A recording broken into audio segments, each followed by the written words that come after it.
I'm a hunter. I like to hunt wild boar specifically. Though I've been deer hunting and been known to get a turkey for Thanksgiving, I like to hunt boar. For those of you who don't know, boar is a big problem in the United States.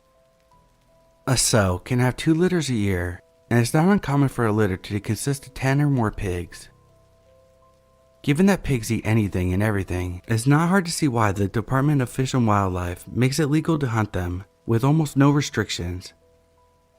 In my state, it's illegal to hunt most large mammals with night or thermal vision scopes, with the exception of boar and coyote. I've been saving for a year, mostly fun money. It's hard to explain to your wife that a scope that costs literally twice as much as the rifle you're mounting it to is worth it. But I did it. I took it to the range and sighted it in. There was an area that was peppered with boar activity that I knew would be perfect for a night hunt. It was easily accessible with my truck, with easy to find spots that I could set up in that overlooked a large, easy to navigate clearing. The night started uneventful, mostly me just tinkering with my new toy, cycling through the settings. I was a little impatient. I spotted multiple deers, but they were out of season. And like I mentioned earlier, my current setup wasn't legal for deer. I moved to another spot that I'd seen days earlier. Probably wasn't much better than my first, but it gave me something to do, and a new angle to look around with my new scope. After about an hour or so of glassing the area, it dawned to me. The spot doesn't have much animal activity at all. No rabbits or owls. The deer that I had seen were 100 yards away from where I was. Why was this pocket of land so dead at night, but lively in the day? I set up around 10 p.m., and it was around 2 a.m. when I started to think about packing up, maybe setting up a target before I left and taking some practice shots. I heard the crunch come from the direction I came from before. I panned the scope over, and I saw the silhouette of a small bear pushing through the bushes. It's important to note that my scope isn't exactly night vision. It's a thermoscope, kind of like black and white version of what you see in the Predator movies. I adjusted my range and zoomed in a little. I remember jolting a little when I saw that it wasn't really a bear, it was a man. Because he was so low and hunched over, I thought I was looking at a young bear. Is that the game warden? It couldn't be. I would have seen the headlights coming from the road where I was perched. And where could he have walked from? I was 30 miles away from anything and on public land. I was about to call out when I adjusted my sight and noticed he was naked, no shoes, pants, or anything. I remember being disturbed by his movements, like a squirrel or something, twitchy and grabbing at the foliage, sniffing around and palming the tree. Was that my tree? The one that I had been leaning against earlier? The thought terrified me. Could he smell me? Then he did something that I still have nightmares about today. He squatted and placed his hands in the dirt between his feet and stared straight up like a dog mid-howl. And I heard it. A voice coming from that direction. A very compelling female voice. Help, I'm lost. There was a long pause, but neither of us moved a muscle. The center of my sight was trained in the dirt in front of his feet. I couldn't bring myself to aim directly at another person. It went against everything I'd been taught about firearms. Were they lost? Was this some guy that had gone crazy out here? Why was his voice so feminine? Help, please, I can't walk. The voice called out. That's when I called bullshit. Not only could he walk, when I first saw him, he was traversing the land at ease for a naked person. So good that I mistook him for a bear. That's a fucking trap. This guy's trying to lure me to him with a damsel in distress routine. Luckily, the lack of activity before had caused me to pack up most of my gear.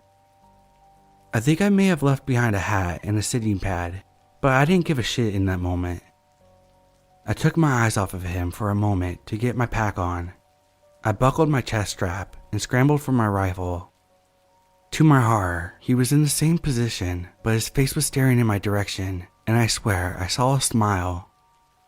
The thermal scope has an effect that makes the animal's eyes appear white. How in the hell did he hear me get up and put my gear on? He must have easily been 150 yards away. "Fuck off!" I screamed in that direction. He stood upright, and it hit me how tall and skinny he was. He was easily 6 feet and very lean. He took a couple of strides in my direction, and I instinctively sent a round sailing above his head in the tree line. He was freaky as hell, but he hadn't really threatened me. I was unwilling and unready to shoot someone. He stopped dead in his tracks and hunched down on all fours. "The next one will fuck you up. Go away." He stayed on all fours, and at this time, I had my sights trained on the center of him. His eyes were just above the grass, like a large cat or something. I was trying to stop my trembling and knew that my voice cracked a little on my last warning. I was terrified. The standoff probably only lasted a minute or two, maybe less, but it felt like forever. In an instant, he bolted to the left towards the tree line, opposite the road. So much for not being able to walk. I could barely keep him in my scope, he was moving that fast. He disappeared into the brush, and I sent another bullet sailing high in his direction. I racked up another round and tried to pocket that mag and swap it out for a fresh one, but I dropped it and didn't bother looking for it. I wasn't far from my truck, and I wanted to get out of there. I could hear him in the distance, yelling in his weird sound that could have been a laugh or a cry. I scrambled up the trail and arrived at my truck breathless. I tossed my gear in the cab and kept my rifle on the passenger seat as I sped off. For the longest time, I told the story from the perspective of having spotted some deranged crackhead living off the land like some kind of caveman. I reported to Fish and Game, but all they did was scold me for hunting alone at night. Never received an update. It wasn't until I told the story at a camping trip that my nephew told me about wendigos, rags, and skinwalkers.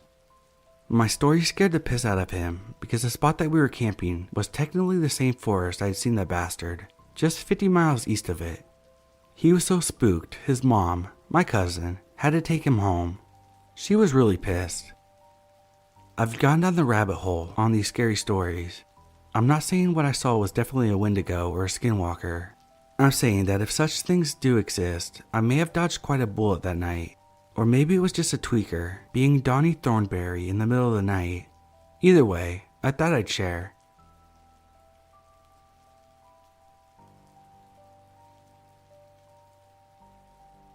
This took place 2 years ago. I just recently turned 19. I was a college freshman going to school in a small town in South Louisiana. My parents were the pull yourself up by your bootstraps type. Having done their best to instill the strong work ethic in me growing up, they'd expect me to pay for my own tuition, with no help from them whatsoever. Not gonna lie, I was a little annoyed at first. I didn't mind paying my own way, but I was concerned about the impact working all those hours would have on my social life, as I wanted the full college experience. I started working part-time as a waiter at a local seafood restaurant. Shifts were limited and tips were scarce. My dad recommended supplementing my income through yard work, saying I could use his riding lawnmower and leaf blower. Anyway, I started making pretty good money mowing lawns, managing to snag a few clients through word of mouth. My best friend Blaze was working as a cashier at a local corner store while he attended a nearby college. He happily recommended my lawn care service to any customer or coworkers. I was ecstatic. I was not only making enough money to pay for school, but I even had a little left over to get my beat up old truck some much needed repairs. He told me about a guy he worked with at the store, a slightly older guy, mid-20s I believe. His name was Alex. He was quiet, didn't smile much, a bit of a loner type. It didn't matter to me, I was only looking to make cash. He said he needed someone to mow his front and backyard, as he didn't really have the time. He didn't really elaborate to what he did outside of working at the grocery store, but I guessed it wasn't much. So my friend gave me Alex's number. No big deal, right? After all, I was going to give it out to anyone who might have been even the least bit interested in my services. Turns out that was the start of what would be a year-long nightmare. Alex texted me on Saturday morning, a day after my friend and I had talked. It was pretty cordial and simple, nothing more than, "Hey man, what's up? Your friend told me that you cut grass."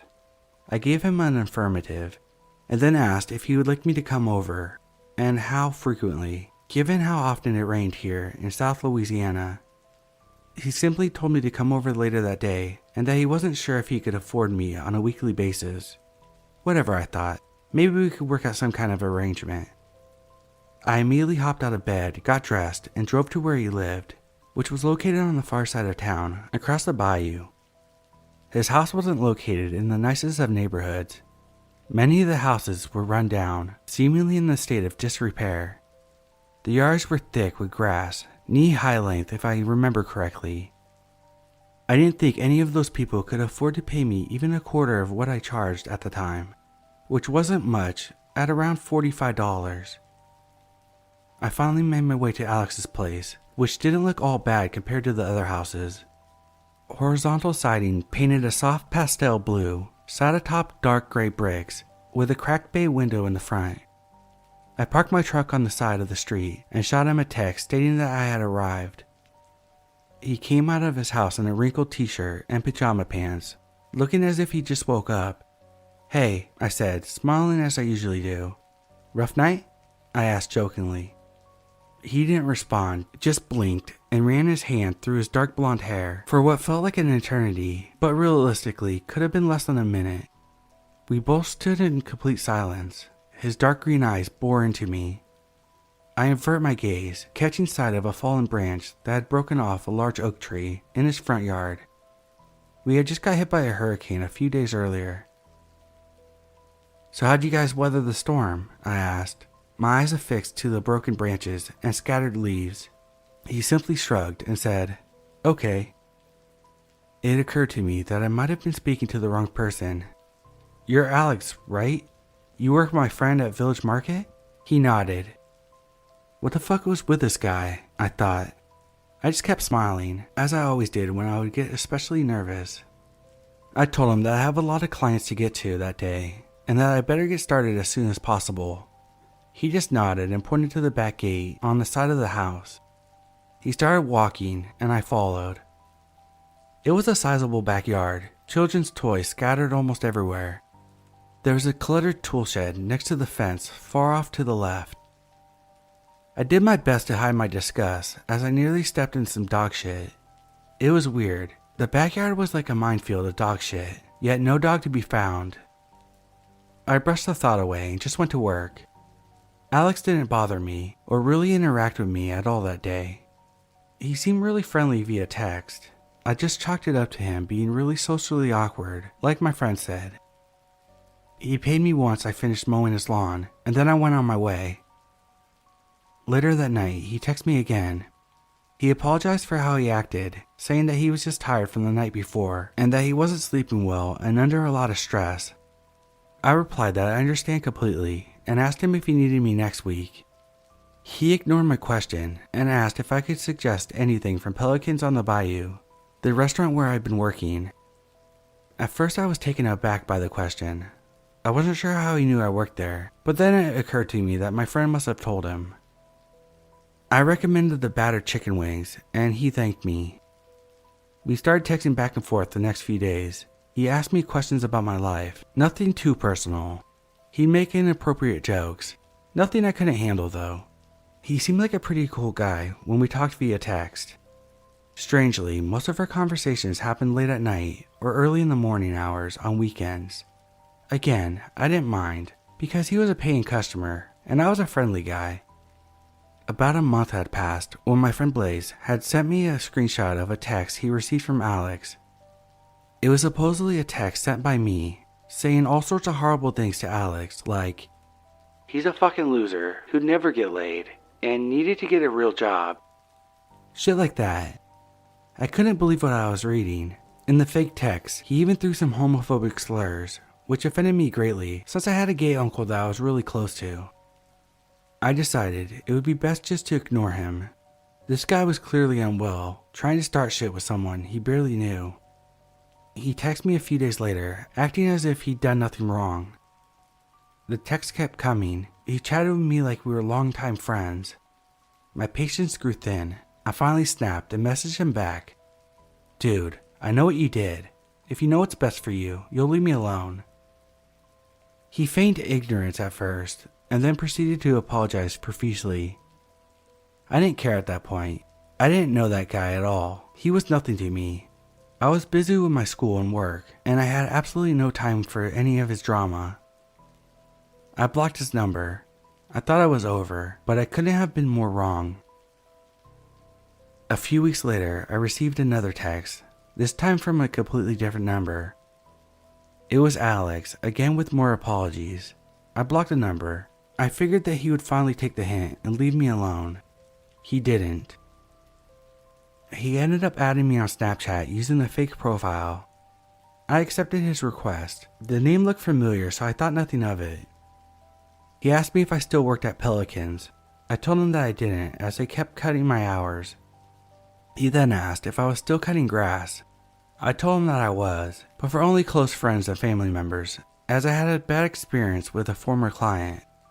He then proceeds to ask me for details. By then, I figured out it was Alex. I told him to leave me alone, and that if he didn't, I was going to the police. I then received a text from my girlfriend at the time, asking me if I knew a guy named Troy. He supposedly saw me cheating with another girl at some party. I told her everything that was going on. She wasn't sure if she believed me, as I did have a history of playing the field. I told her that I was completely faithful to her, and this guy was fucking nuts. She told me that I better start collecting evidence, taking screenshots of his texts he sent, and that's exactly what I started doing. Most of the texts were pretty benign, just more of him asking me for forgiveness. Then late, one Saturday night, he sent me another text. This time, it was a picture of my house. I was drinking with a few buddies of mine at the time, Blaze included. I immediately showed them the text. He suggested that we call the cops. Some of my more aggressive friends suggested we go outside and beat his ass. I wasn't sure what to do. I didn't really want to get the cops involved, but I certainly didn't want to go outside, not knowing if he had a weapon of some kind. I told everyone to just stay in the house and not to do anything. I peeked through the blinds and saw nothing. He couldn't have been there for long. He must have left as soon as he had taken the picture. I didn't hear from him for a few weeks. Blaze, along with the other two cashiers, asked to not work the same shift with Alex. I was hoping maybe it was finally over. Maybe he moved on to someone else. Then on a cold, early October evening, I came home from class to find my mother shaken. I'd never seen her like that before. I asked her what was wrong. She was speechless, trembling almost. She showed me what she found laying on her front porch. It was a large manila envelope with Instagram pictures of me, with my eyes scratched out and red X's drawn on my face. A chill went down my spine. I don't think I've ever been this afraid in my life. Like I had never known real fear up until that point. My mom insisted that we go to the police. I agreed. She ended up talking to a close family friend who knew the sheriff. A couple of officers came to the house, took our statements, told us that if Alex ever came by again, to call them immediately. I didn't hear from Alex again after that. He was fired from the grocery store. The owner caught him stealing from the register. Life went on, months went by, and I felt like I could finally breathe again. Then one day when I was running errands for my mom, I saw Alex standing on the side of the road. He was holding up a clipboard sign, asking for money. He locked eyes with me. They were cold and emotionless. I could feel that familiar shiver creeping up my spine. It was as if everything had came to a complete standstill. After I regained my senses, I sped off, hoping that that would be the last I ever see of him.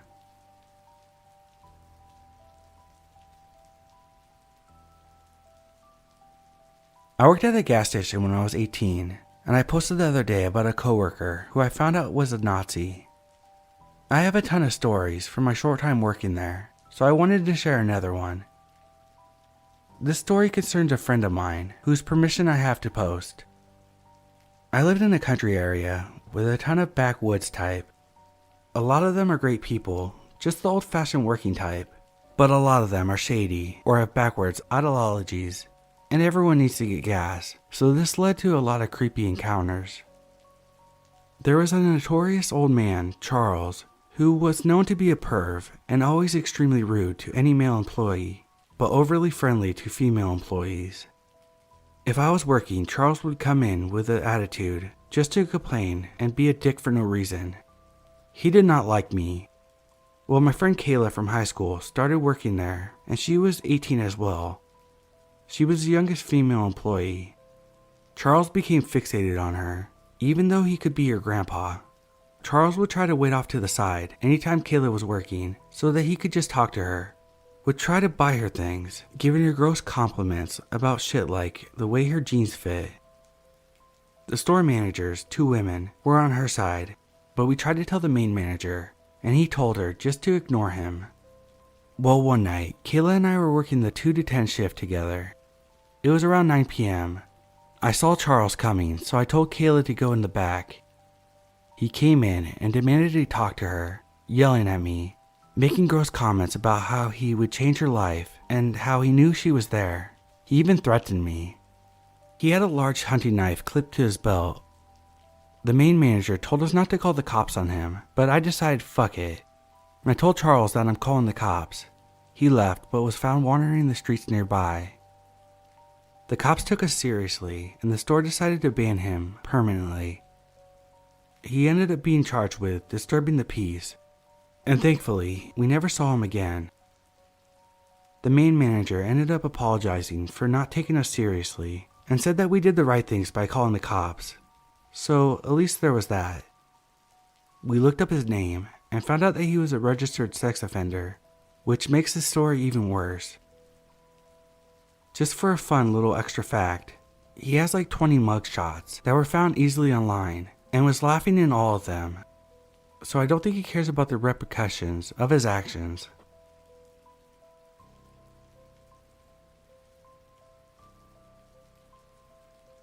For context, I live pretty far in the middle of nowhere, and last night my brother visited me. We had planned to drink, but eventually ended up taking a late night stroll in the woods, cause why not?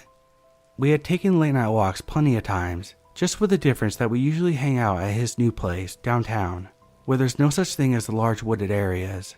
So yeah, we were pretty excited to go into the forest for a change. As we were making our way up the hill, lost in deep conversation, my brother abruptly stops in his tracks.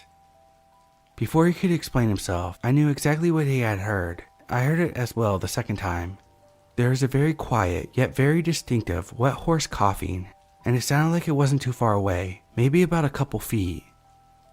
Remember, it was past 1 a.m. and like I said, this was the middle of nowhere. It is extremely rare to run across another person in these woods, even at daytime.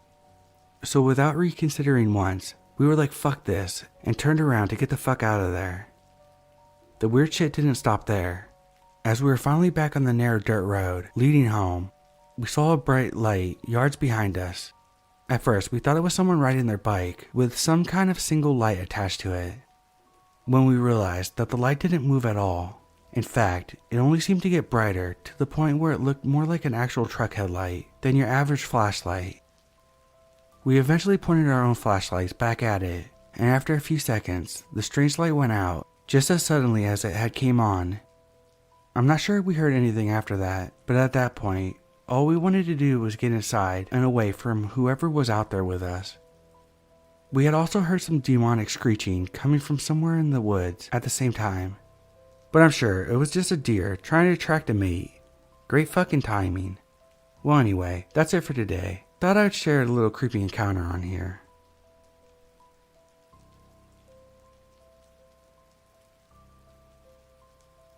I've had my fair share of wild experiences. I can share more if people are interested. But this story in particular is about a killer in the making I dated in my sophomore year of high school. I didn't date him by choice. In fact, I already had a boyfriend who I loved very much. I had started dating him in May. He graduated, and I continued high school in the next year. That's when this creep took an interest in me. I was never pretty or popular, but this year I had decided to put in some effort. I dressed nice, wore makeup, and used contacts instead of wearing my glasses. that's when a fairly popular boy noticed me. He started chatting with me and eventually asked me to homecoming. I was flattered, but of course I said no, since I was very happy with my boyfriend. Well, he didn't take too kindly to being rejected. He proceeded to pull out a knife, one of the 3 he carried with him daily, and told me that I had to break up with my boyfriend and go out with him instead, or he'd kill my boyfriend, my family, and eventually me. I was terrified, so I did what he said. I broke up with my boyfriend on the phone, and of course I couldn't tell him why. He got upset and hung up the phone. Now that I was single, the creep got happier. He stopped threatening me and treated me like a girlfriend. He was pretty nice to me, but I knew if I ever tried to leave him or anything, he would hurt me. If I did something he didn't like, he would hurt me. I became afraid to go to school. I had to do my makeup right. I couldn't wear my glasses. I had to dress girly and pretty. We went to homecoming in matching colors, and it was hard to tell from the outside how fucked up things were. I thought maybe I could do this and it would be okay, until I got a strange text. A number I didn't know texted me and told me to tell my boyfriend, the creep, that if he didn't pay extra for the knife he was trying to buy, he'd kill me with it. That was it. I knew I had to get out. I ran to a teacher I trusted, and she helped me break up with him in a crowded hallway. He cursed, punched the locker so hard he dented it, then stormed off. I thought it was over, but it was far from it. He started to post threats on social media. I went to the principal about it as I started to fear for my life. Since they weren't very specific, she said that there wasn't anything she could do. So I went on in fear for weeks until he posted a very specific death threat. There was no argument that he meant it for me. I went back to the principal and the police got involved. 2 men were assigned to escort me to classes and protect me while I was at school, as they figured out what to do with the creep. It was several weeks before they took action. His punishment? A 40-day suspension. That's it. But at least for those 40 days I could breathe. Now it was over. Except, a few days after his suspension, I was in the bathroom by the cafeteria. I was the only one in there until another girl walked in. She stood next to me and told me that I shouldn't have said anything, that I was lucky for him to pick me. She started getting angry and calling me a bitch.